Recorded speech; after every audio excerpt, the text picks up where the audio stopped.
कंचन के बेटे ऋषि की शादी कहीं नहीं हो रही थी। एक तो ऋषि मोटा, ऊपर से कमाई भी कोई खास नहीं। लेकिन कंचन को तो शौक था मॉडर्न बहू लाने का, और उसे एक दिन ऐसी लड़की मिल भी जाती है। हमें तो आपका ऋषि बहुत पसंद है, लेकिन मैं आपको साफ साफ बता देती हूँ, मेरी बेटी के शौक थोड़े से अलग है बहन जी। अरे बहन, हमें सब पसंद है। आपकी प्रियंका जैसी लड़की की तलाश मुझे कब से थी। जींस पहनकर अंग्रेजी में गिटर पिटर बोला करे।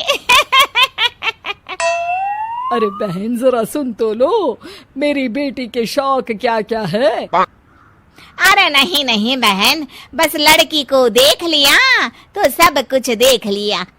आप ना शादी की तैयारी करो, और वो जरा सामान की लिस्ट भी दी है ना मैंने। हाँ बहन जी, सारा सामान शादी से एक दिन पहले ही आपके दरवाजे आ जाएगा। मजा आ गया, मजा आ गया। अब तो बस आप शादी की तैयारी करो। प्रियंका के माता पिता के जाने के बाद कंचन का पति उससे कहता है, अरे भाग्यवान, तुम तो कुछ ज्यादा ही जल्दी दिखा रही थी शादी की। अरे बोलने तो देती, लड़की की माँ क्या बोलना चाह रही थी। अरे आप चुप रहिए जी, कुछ पता भी है आपको, बस मुफ्त में बोले जा रहे हैं। मेरी दोस्त शशि की बहू देखी, लंबी पतली और पढ़ी लिखी, हजारों में कमाई और संस्कारी भी। अरे पर जब वो मेरी बहू देखेगी तो जल भुन जाएगी।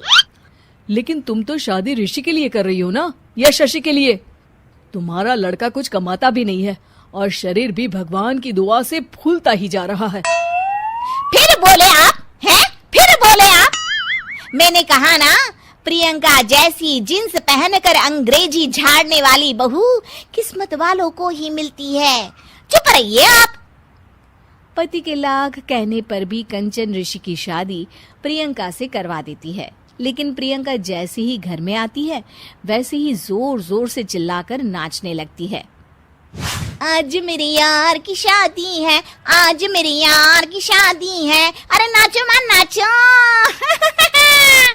आज मेरे यार की शादी है। कंचन, उसका पति और ऋषि ये देखकर हैरान रह जाते हैं। लग रहा है बहू को शादी की बड़ी खुशी है। हाँ हाँ, बहू क्यों नहीं, हम भी नाचेंगे। अरे नाचो नाचो जी, मुंह क्या देख रहे हो, चलो चलो नाचो, बहू कह रही है।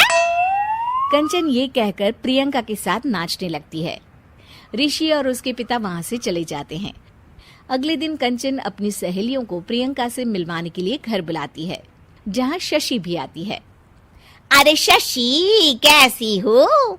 मैं ना तुम्हें प्रियंका से मिलवाती हूँ। अरे सच में बहुत ही एडवांस सोच की लड़की है। कितने मॉडर्न ख्यालात है उसके, पता है तुम्हें?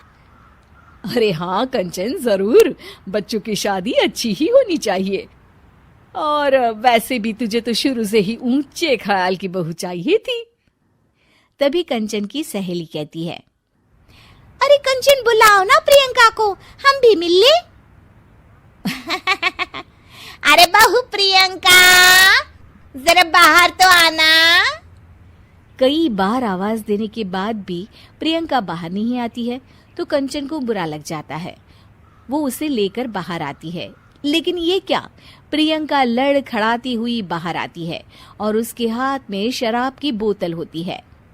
हालांकि शराब पीना स्वास्थ्य के लिए हानिकारक होता है और ये हमारी किडनी के लिए बहुत ही खतरनाक है, लेकिन कंचन की बहू प्रियंका पूरे नशे में होती है। अरे इतने सारे लोग। ये कहकर वो शशि के पास जाती है। आंटी जी, पत्ते खेलेंगी, पत्ते। अरे दूर हो, दूर हो, तुम्हारे मुंह से तो शराब की बदबू आ रही है। अरे कंचन, माना तुम्हें मॉडर्न बहू चाहिए, लेकिन आधुनिकता का मतलब ये तो नहीं ना। बुरा ना मानना कंचन, तुम्हें पता था कि तुम्हारे बेटे की कमाई और शरीर दोनों ही ठीक नहीं है, तो तुम्हें उसी हिसाब की लड़की से शादी करवानी चाहिए थी। ऐसा कहकर सभी औरतें वहां से चली जाती है। तभी प्रियंका की माँ कंचन के घर आती है। अरे बहन जी, बड़ी बड़ी चालाक निकली आप तो। बिना बताए अपनी पियक्कड़ बेटी मेरे लायक बेटे के गले में बांध दी। आय हाय, बड़ी आई बिना बताए। उस दिन जब मैं ये बात बता रही थी तो तुम तो सुनने को भी तैयार नहीं थी। अब भुगतो तुम। ये कहकर वो वहां से वापस चली जाती है। सबके जाने के बाद कंचन अपना सर पकड़ लेती है। हाय